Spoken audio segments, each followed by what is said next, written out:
말씀 나누기 전에 잠깐 광고 먼저 하나 드리겠습니다. 계속해서 그 특별 새벽 기도회 진행되고 있는데요.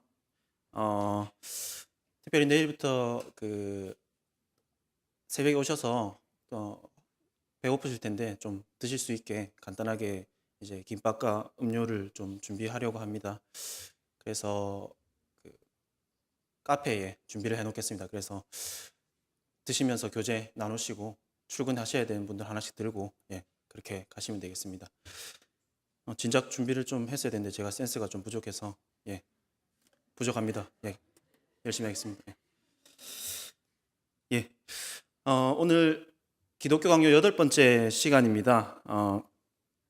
세상 창조에 대한 것인데요. 그 기독교 강요 14장을 오늘 다룰 건데 그 중에서 중요한 부분 한 구절만 함께 읽고 은혜를 나누도록 하겠습니다. 함께 읽었으면 좋겠습니다.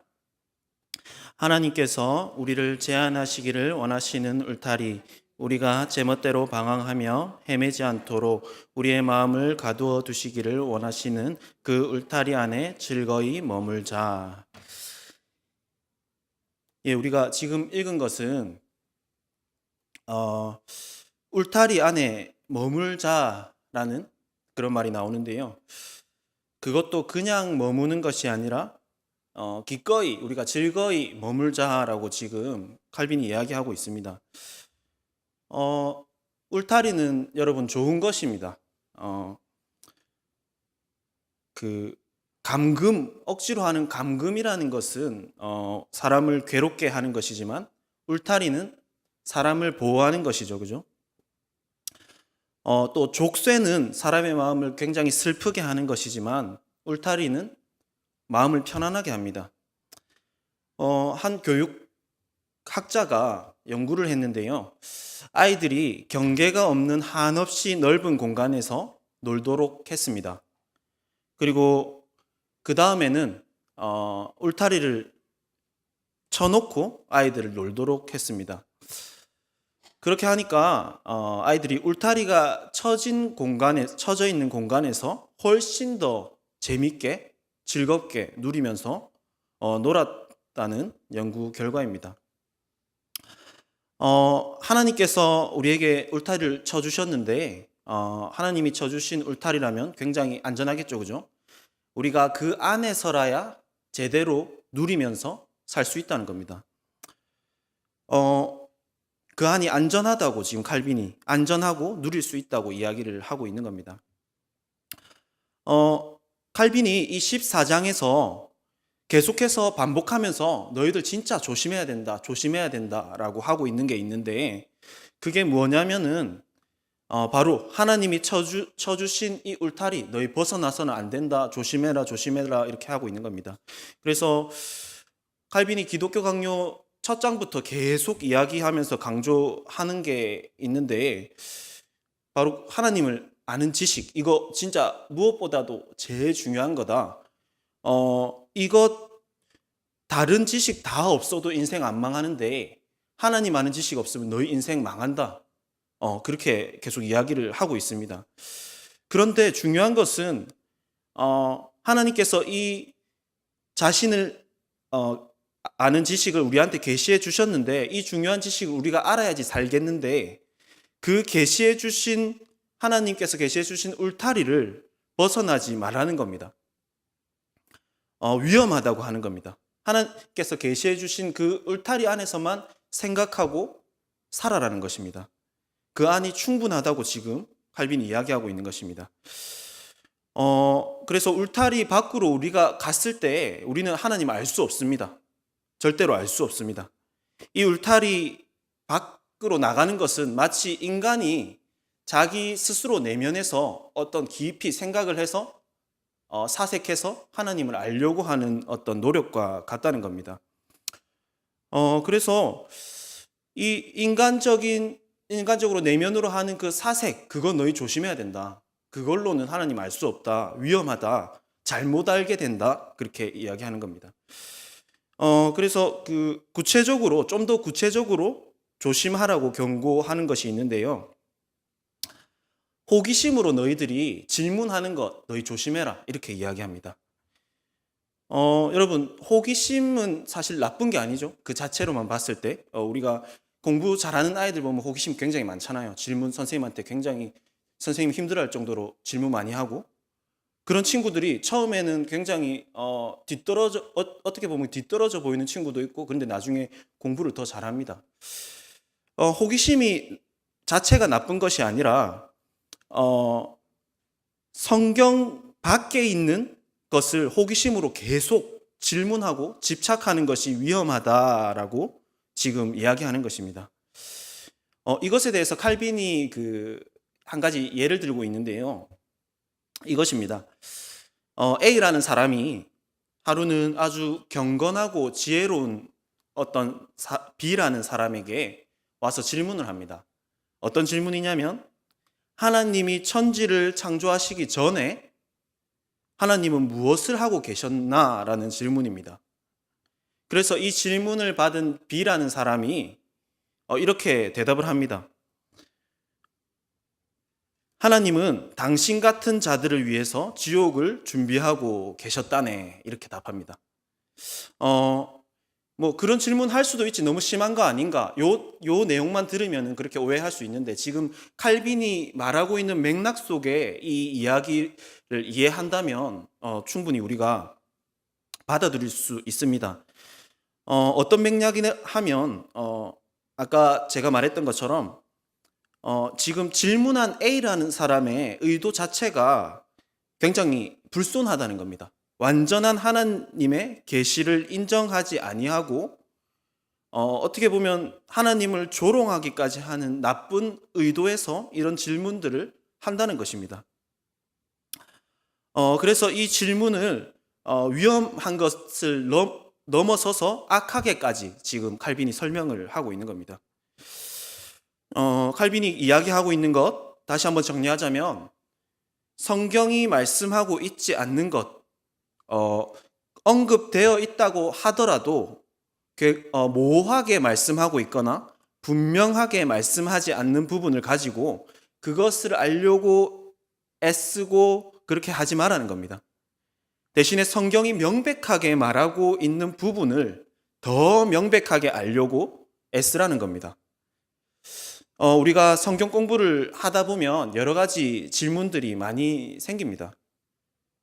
하지만 지금 이러한 맥락에서 칼빈이 말하는 그런 호기심, 그러한 질문들은 유익하지도 않고 현명하지도 않고 아무것도 얻을 것이 없다라고 이야기를 하는 겁니다.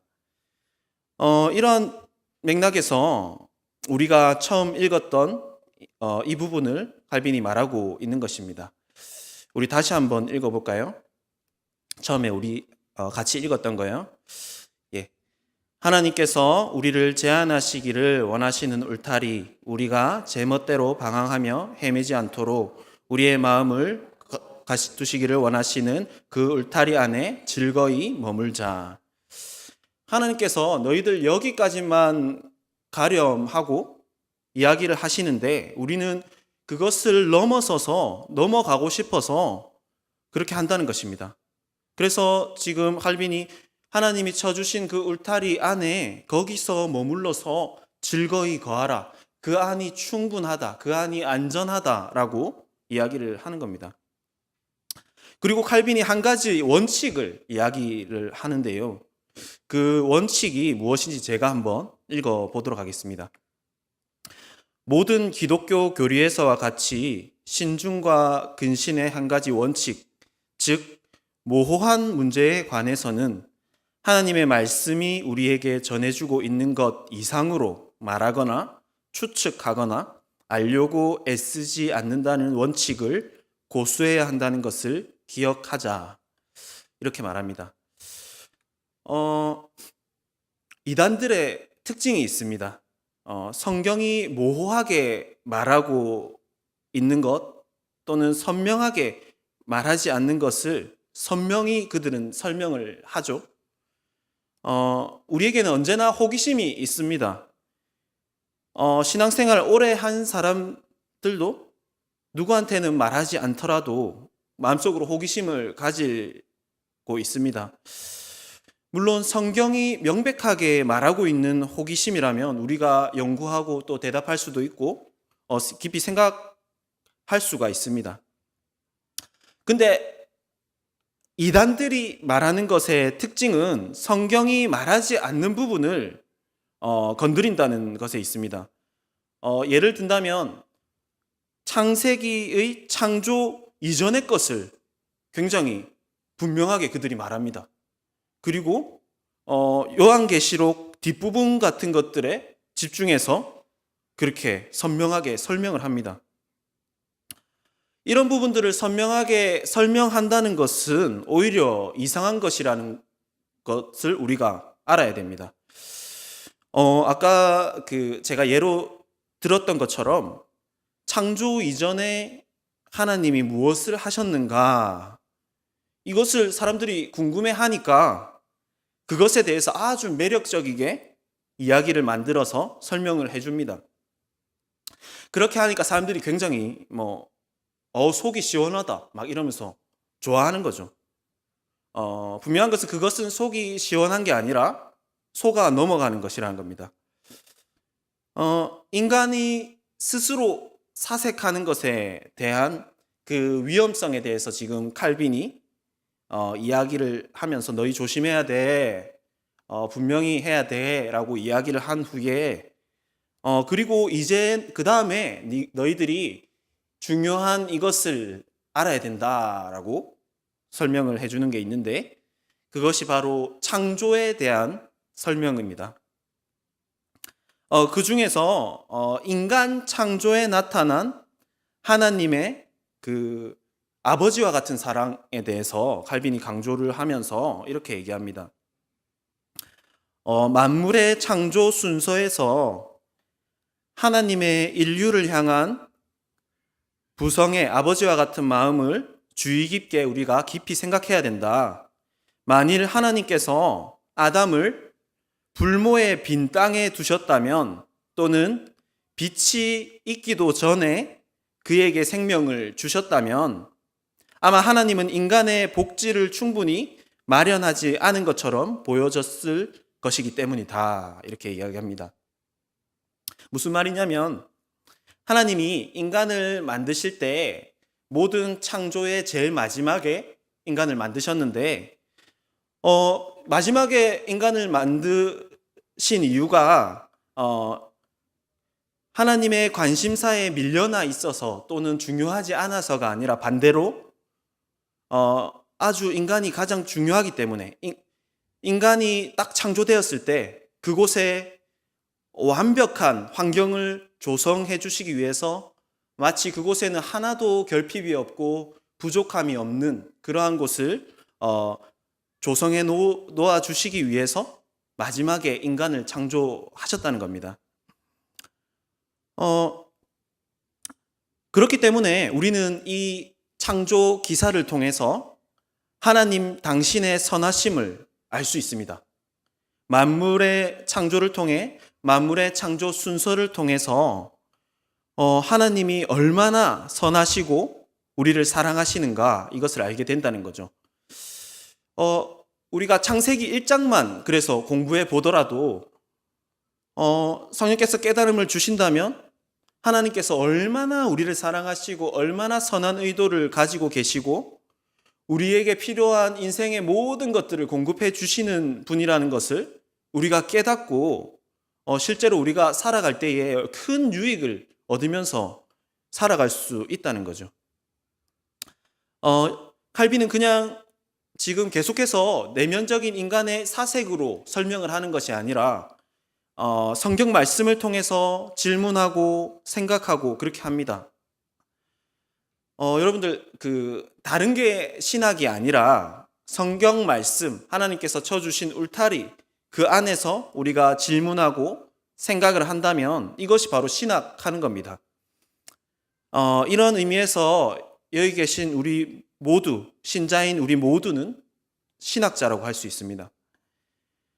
이렇게 칼빈이 성경 말씀을 통해서 질문하고 생각한 것이 바로 우리가 이 세상 살아갈 때 모든 좋은 것들을, 그리고 우리가 처해 있는 모든 어떤 상황과 형편 모두가 하나님이 우리에게 최상의 것을 주시는 것이구나. 이것을 우리가 의심해서는 안 되겠다라는 그런 믿음의 확신을 가지게 되는 겁니다. 이렇게 칼빈은 창세기 1장의 창조를 통해서 하나님 완벽하시고 내 모든 필요를 채우신다. 그것을 이야기합니다. 이것을 확신하게 된 사람과 그렇지 않은 사람은 살아갈 때 완전히 천지 차이가 있습니다. 다를 수밖에 없습니다. 바로 이러한 우리의 믿음의 확신들이 우리가 이런 기독교 강요를 공부하고 성경을 공부할 때 우리에게 직접적으로 우리 현재에 주어지는 굉장한 유익이라고 할 수 있습니다. 계속해서 칼빈은 14장에서 천사에 대해서 생각보다 굉장히 많은 지면을 할애를 하고 있습니다. 이렇게까지 천사에 대해서 설명할 필요가 있나 할 정도로 이야기를 굉장히 많이 하고 있는데요. 왜 천사에 대해서 이렇게 많이 설명하고 있을까요? 성경이 천사에 대해서 굉장히 중요하게 말하고 있기 때문에 칼빈이 이렇게 얘기하고 있는가라고 질문했을 때 그것이 아니라 오히려 그 반대라고 할 수 있습니다. 성경을 보면 천사에 대해서 사실 그렇게 많이 말을 안 하고 있습니다. 천사가 당연히 등장은 하지만 구체적으로 굉장히 많은 부분을 이야기하고 있지는 않습니다.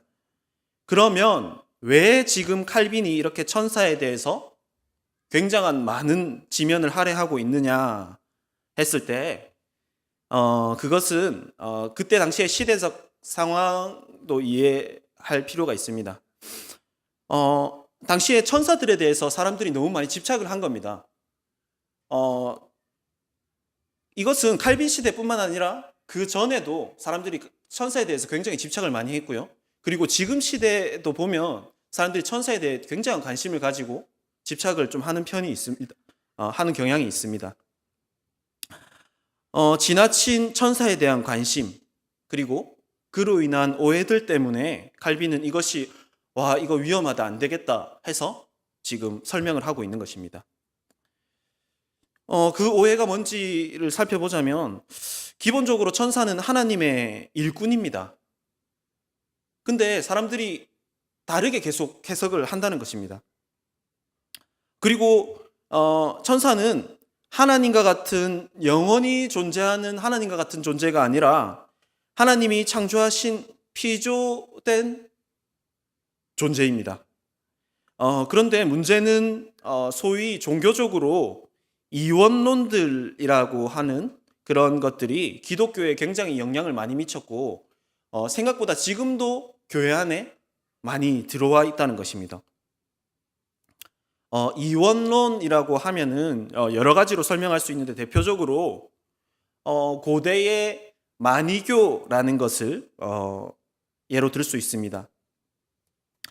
여러분이 잘 아시는 어거스틴도 예수님을 믿기 전에 이 종교에 굉장히 심취해 있었습니다.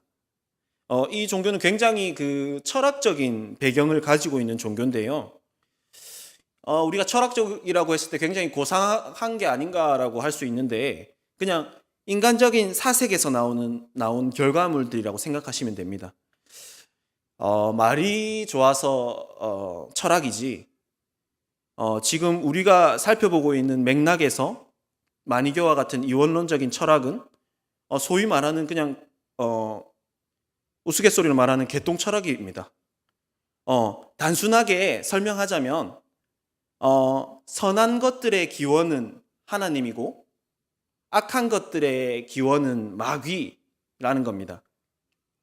하지만 각각 분리된 선과 악의 이 기원들을 설명을 하면서 마치 하나님과 사탄을 굉장히 동등하게 보고 그렇게 설명을 합니다. 분명한 것은 사탄도 하나님이 만드신 천사로부터 비롯되었다는 것을 우리가 분명히 할 필요가 있습니다. 천사가 타락한 것이 사탄입니다. 그리고 우리가 욥기에서도 그렇고 성경에서도 보면은 알 수 있듯이 하나님의 허용하신 뜻 안에서 마귀가 움직입니다. 근데 성경을 이원적으로 하나님의 세계와 사탄의 세계로 이렇게 잘못 그들이 이해하고 있다는 것이죠. 이 부분들을 우리가 분명히 알아야 됩니다. 만약에 이 부분을 우리가 분명히 알지 못하면 자꾸 사람들이 마귀의 존재가 성경에 나올 때 어떤 현상이 일어나냐면 마귀를 두려워하게 됩니다. 성경은 두려움의 대상으로 마귀를 말하는 것이 아니라 우리가 분명히 알아야 될 것은 우리가 싸울 대상으로 마귀를 말합니다. 우리 모두는 그리스도인이고 신자입니다. 신자들은 사탄을 두려움의 대상이 아니라 싸워야 할 대상임을 알아야 됩니다. 그리고 천사를 섬기는 영이 있다라고 칼빈이 설명하는데요. 이것을 모호한 것이 아니라 분명하게 말하고 있는 성경을 한번 찾아서 보도록 하겠습니다. 히브리서 1장 14절입니다. 우리 앞에 보시면 PPT 준비되어 있습니다. 함께 우리 읽어보도록 하겠습니다. 모든 천사들은 섬기는 영으로서 구원받을 상속자들을 위하여 섬기라고 보내심이 아니냐. 구원받을 상속자들, 우리가 바로 구원받을 상속자들입니다. 우리가 거듭난 자들, 신자들입니다. 이런 우리를 위해서 하나님께서 우리를 섬기도록 보내준 자들이 바로 천사들이라는 겁니다. 성도들을 섬기기 위해서 있는 존재, 영적인 존재, 영적인 실체가 바로 천사들이다. 이것은 사실은 성경이 굉장히 분명하게 말하고 있는 것입니다. 그런데 이 분명하게 말하고 있는 것은 별로 관심이 없고 다른 것에 계속해서 관심을 가지는 그것이 위험하다는 것입니다. 골로새서를 보면은 천사 숭배에 대한 그런 이야기를 바울이 하는데요. 교회 역사를 보면은 교회가 진리에서 벗어날 때 이런 일들이 일어납니다. 미신적으로 천사를 숭배하고 사당을 만들어 놓고 각자의 수호신, 수호천사의 이름을 짓고 그 이름을 부르면서 기도합니다. 히브리서에서 이렇게 천사가 어떤 존재인지, 뭐하는 존재인지를 분명히 이렇게 설명해 놓으신 이유가 바로 우리에게 분명히 말씀하신 겁니다. 얘들아, 천사들은 너희들을 섬기라고 나의 심부름꾼으로 있는 존재야. 그래서 너희들을 보호하는 존재니까 너희들이 섬겨야 할 대상은 아니다라고 성경에서 분명하게 말씀하시는 겁니다. 그리고 사람들이 천사에 대해서 더 많은 관심을 가지는 부분이 있는데 바로 수호천사에 대한 이야기입니다. 저도 어렸을 때 이 수호천사에 대해서 굉장히 관심이 많았습니다. 성경에서 수호천사와 같은 개념을 말하고 있는 부분이 있습니다. 먼저 우리 한 절만 보겠습니다. 사도행전 12장 15절인데요. 한번 읽어보겠습니다. 그들이 말하되 내가 미쳤다 하나 여자아이는 힘써 말하되 참말이라 하니 그들이 말하되 그러면 그의 천사라 하더라. 아멘. 지금 베드로가 베드로가 감옥에 갇혀서 죽을 거라고 그냥 생각하면서 기도하고 있습니다. 그런데 베드로가 그 집에 찾아왔습니다. 그리고 한 소녀가 그거를 그 베드로의 두드림을 보면서 사람들에게 가서 보고를 합니다. 베드로가 지금 살아서 돌아왔습니다. 그렇게 얘기하니까 사람들이 어떻게 하나요? 처음에는 네가 미쳤다 그렇게 이야기를 합니다. 그렇게 이야기하다가 아닙니다, 정말입니다, 참말입니다 그렇게 이야기를 하니까 그러면 네가 미친 게 아니면은 베드로의 천사다 그렇게 이야기를 하고 있습니다. 사람들이 베드로의 천사가, 수호천사가 있다고 생각하는 거죠. 그런 개념을 가지고 있었다는 겁니다. 그리고 예수님이 말씀하신 부분이 있습니다. 한 절만 더 찾아서 읽어보도록 하겠습니다. 마태복음 18장 10절입니다. 한번 읽어보겠습니다. 삼가 이 작은 자 중에 하나도 없인 여기지 말라. 너희에게 말하노니 그들의 천사들이 하늘에서 하늘에 계신 내 아버지의 얼굴을 항상 배움느니라. 아멘. 의도를 우리가 예수님의 의도를 잘 알아야 되는데요.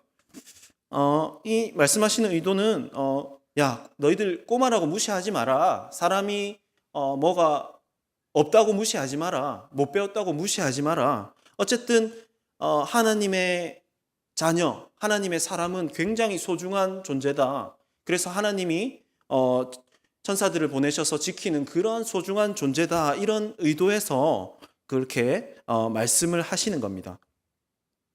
그런데 이것을 보고 사람들이 수호천사에 대해서 굉장히 집착하면서 나의 수호천사가 내 뒤에 있고 저 사람의 수호천사도 저 사람 뒤에 있고 뭐 나의 수호천사는 누굴까? 나의 수호천사는 남자일까 여자일까? 뭐 이름은 뭘까? 뭐 이런 중요하지 않은 부분에 집착을 하고 있는데 지금 칼빈이 그런 쓸데없는 것 생각하지 마라. 유익도 전혀 없을 뿐만 아니라 위험하다. 그렇게 이야기를 하는 것입니다. 그리고 천사들의 계급과 뭐 숫자 뭐 이런 것들에도 굉장히 집착을 합니다.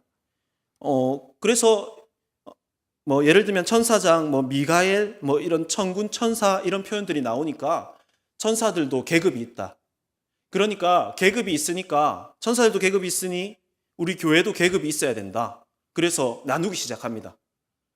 이런 부분이 굉장히 위험하다는 거죠. 그래서 뭐 제일 위에 누가 있고 그 다음에 집사가 있고 그 다음에 성도가 있고 이런 등급을 나누는 그런 위험하고 어리석은 짓을 한다는 것입니다. 그래서 이런 부분들을 칼빈이 얘기하면서 특히 칼빈은 만인 제사장에 대해서 굉장히 중요하게 강조했죠. 그래서 하나님 앞에 계급 없다. 목사가 교인보다 높지 않다. 집사가 아닌 사람보다 높지 않다. 교회 안에서 직분은 높낮이 그런 벼슬이 아니라 은사에 따른 직임이다. 이런 것을 강조하면서 굉장히 열심히 설명을 하고 있습니다. 예, 천사들에 대해서 칼빈이 이렇게 쭉 길게 많이 설명을 했습니다. 마지막으로 적용을 하자면 첫 번째로 천사 숭배나 천사에게 기도하는 것, 이것이 굉장히 비성경적이고 악한 일이다라는 것. 그리고 두 번째로 천사를 통해서 하나님이 성도를 지키고 보호하심을 우리가 알고 위로를 받으라는 것입니다. 마지막으로 마귀에 대해서 성경이 이야기하고 있는 것은 마귀를 너희가 두려워하라고 마귀가 성경에 기록되어 있는 것이 아니다. 그것이 아니라 마귀와 싸우라고 성경에 기록해 놓은 것이다. 우리가 그 실체를 알지 못하면 어떻게 싸우겠습니까? 그것처럼 두려움의 대상이 아니라 싸울 대상임을 너희가 분명히 알아라. 그래서 우리가 뭐가 필요합니까? 하나님이 주시는 전신갑주가 필요하고 말씀의 검이 필요합니다. 마귀는 끊임없이 24시간 신자들을 쉬지 않고 건드리고 무너지게 하고 낙심하게 하고 하나님께 감사하지 못하게 합니다. 그래서 우리가 그것을 인식했을 때 마귀를 대적해서 충분히 이길 수 있다는 것입니다. 말씀 맺겠습니다. 제가 시작할 때 우리 하나님의 울타리를 얘기하면서 그 안에서 그 안에 나야만이 우리가 누릴 수 있고 풍성하게 살 수 있다라고 했습니다. 그런데 그런 말로는 좀 부족한 것 같습니다. 우리가 물론 그 안에서 풍성하게 즐겁게 살 수 있지만 하나님이 주신 울타리 안에서 우리가 벗어나는 것은 마치 물고기가 물 밖에서 벗어나는 정도로 우리에게 절대적인 거라고 할 수 있습니다. 생명과 같다고 할 수 있습니다. 그래서 오늘 말씀을 생각하시면서 첫 번째로 너무 얼마나 감사한 일입니까? 하나님이 우리를 울타리 안에서 보호하시고 그 안에 구원의 길과 누릴 수 있는 길과 모든 것이 너무나도 풍족하게 있습니다. 그것을 우리가 감사하면서 앞으로의 신앙생활이 더욱더 우리가 평안하고 안전하고 풍성해지는 우리의 신앙 생활이 되기를 간절히 바랍니다. 예, 우리 함께 기도하겠습니다. 예, 우리 기도할 때에 우리 말씀